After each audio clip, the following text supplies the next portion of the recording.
Madeline, for so was she called, passed slowly through a remote portion of the apartment, and without having noticed my presence, disappeared.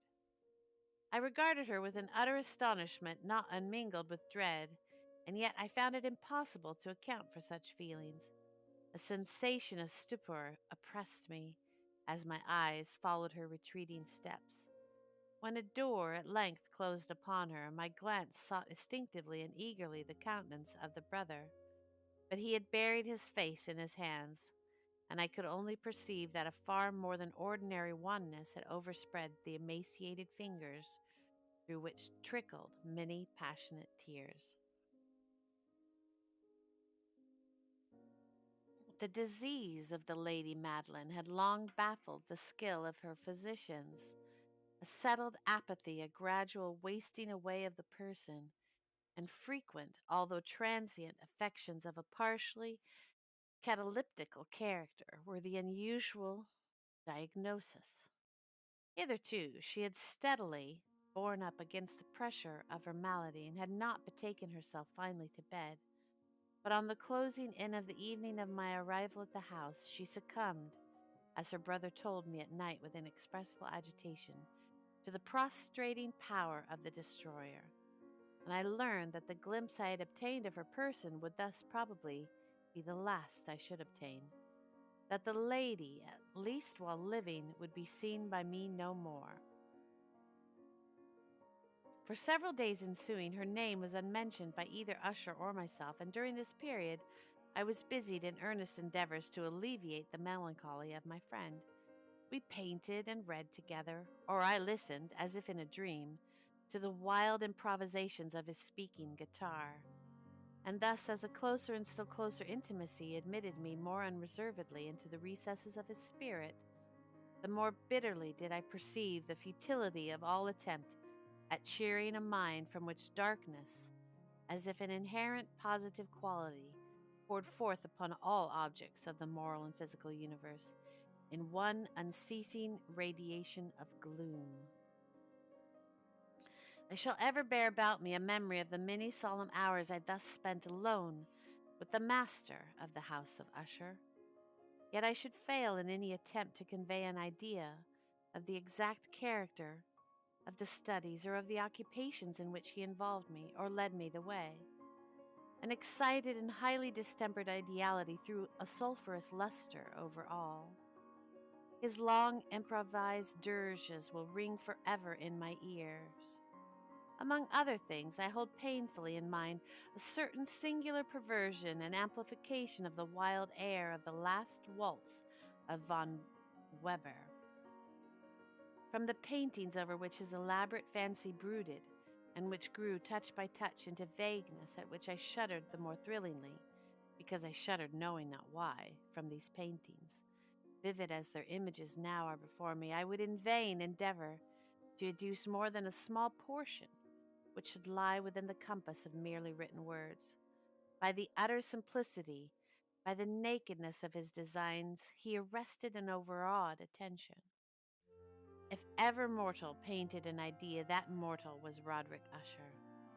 For me, at least, in the circumstances then surrounding me, there arose out of the pure abstractions which the hypochondriac contrived to throw upon his canvas an intensity of intolerable awe, no shadow of which felt I ever yet in the contemplation of the certainly glowing, yet too concrete reveries of Fuseli.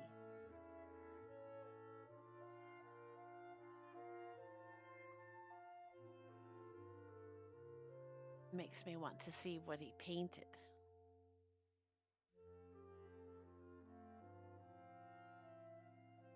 Oh, I do like these ones.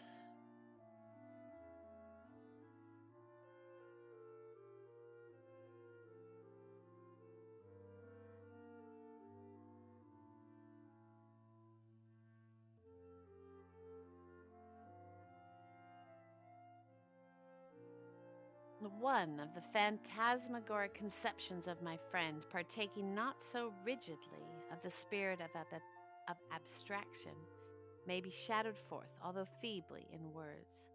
A small picture presented the interior of an immensely long and rectangular vault or tunnel with low walls, smooth, white, and without interruption or device. Certain accessory points of the design served well to convey the idea that this excavation lay at an exceeding depth below the surface of the earth. No outlet was observed in any portion of its vast extent, and no torch or other artificial source of light was discernible. Yet a flood of intense rays rolled throughout and bathed the whole in a ghastly and inappropriate splendor. I have just spoken of that morbid condition of the auditory nerve which rendered all music intolerable to the sufferer, with the exception of a certain effects of stringed instruments. It was perhaps the narrow limits to which he thus confined himself upon the guitar, which gave birth in great measure to the fantastic character of his performance. But the fervid facility of his impromptus could not be so accounted for. They must have been and were. They must have been and were in the notes as well as in the words of his wild fantasies.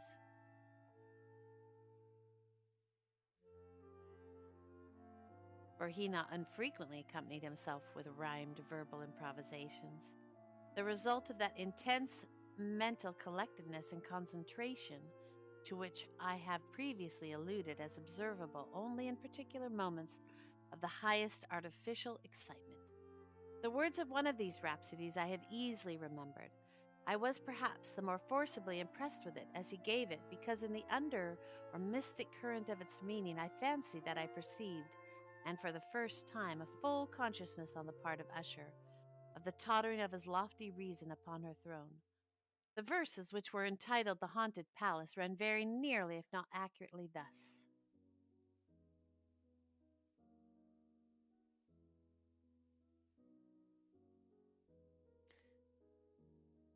How many verses are there? A fair few. In the greenest of our valleys, by good angels tenanted, once a fair and stately palace, radiant palace, reared its head. In the monarch thought's dominion it stood there. Never seraph spread opinion over fabric half so fair.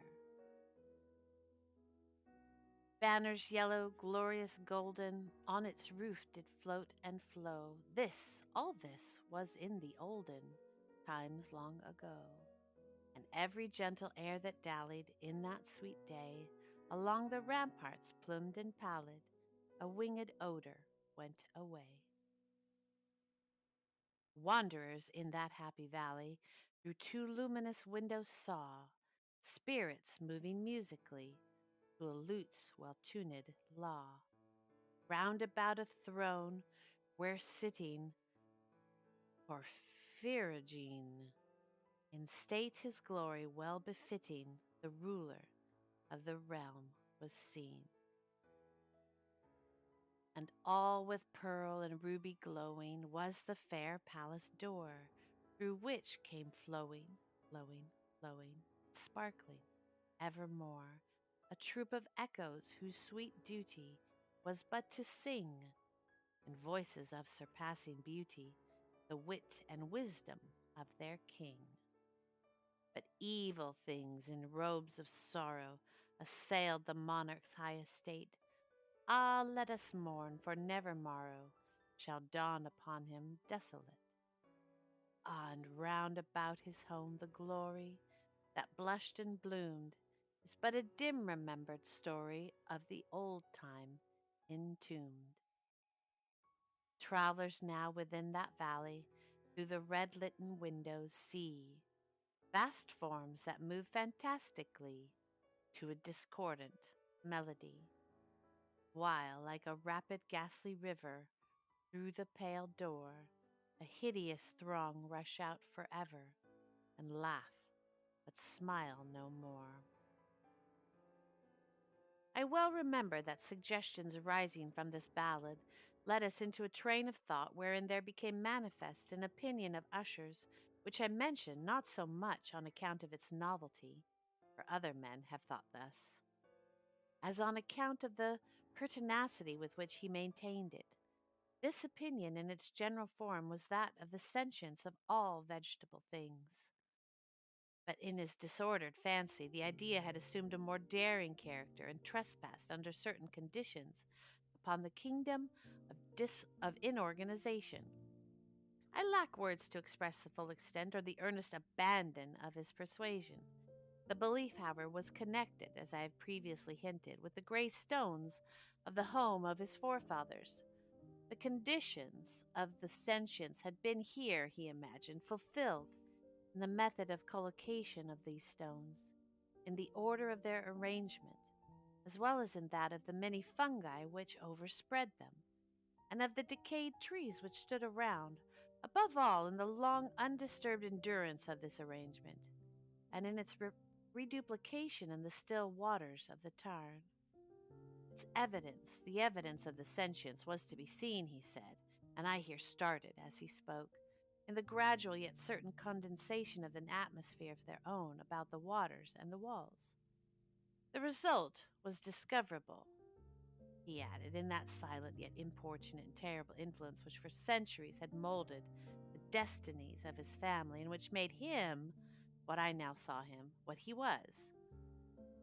Such opinions need no comment, and I will make none.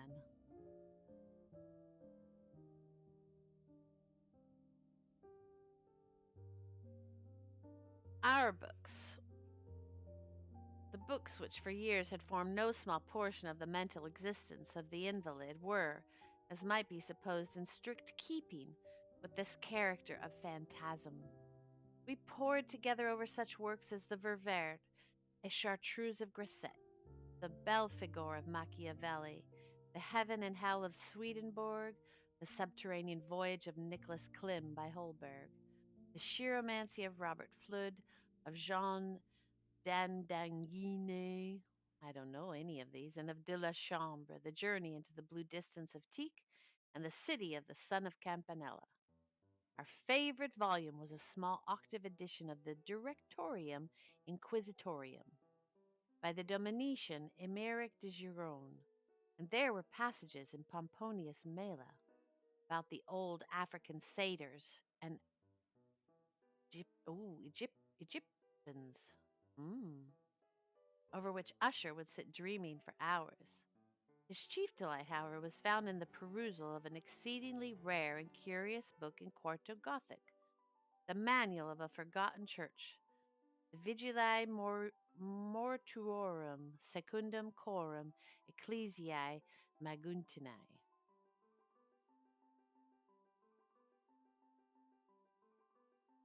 I could not help thinking of the wild ritual of this work and of its probable influence upon the hypochondriac, when one evening, having informed me abruptly that the Lady Madeline was no more, he stated his intention of preserving her corpse for a fortnight, previously to its final interment, in one of the numerous vaults within the main walls of the building.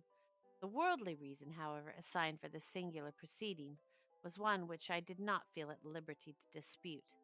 The brother had been led to his resolution, so he told me, by consideration of the unusual character of the malady of the deceased, of certain obtrusive and eager inquiries on the part of her medical men, and of the remote and exposed situation of the burial ground of the family.